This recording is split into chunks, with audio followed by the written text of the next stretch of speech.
Cleanup is now underway across Lee County, Iowa after severe weather swept through that area. The town of Houghton saw some of the worst damage. Emergency officials spent all day surveying that damage and checking on residents. WGEM's Joseph Lawler reports on their efforts.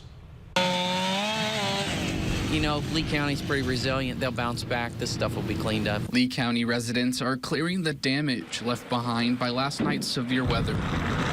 The county's put in a disaster declaration declaring this, an emergency. Emergency Management Director Jason Dinwiddie says most of the storm damage is in the northwestern side of the county, with many of the rural farms affected. So today we're just kind of finishing up the damage assessments and meeting with the National Weather Service. Lee County Sheriff Stacy Weber says as today went on, he was continuously hearing more reports of damage. He says the Sheriff's Department will be monitoring the county for anyone who needs assistance. Weber says the most important thing is that people stay patient as crews and residents continue to clean up and make repairs. Just be patient, stay out of their way.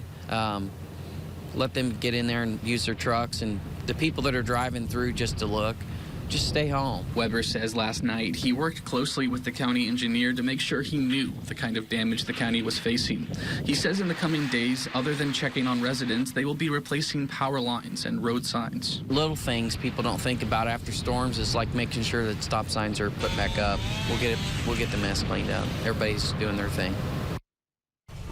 That was Joseph Lawler reporting. Dinwiddie also shared the state of Iowa has reached out to the county to open up individual assistance programs for those affected by the storms.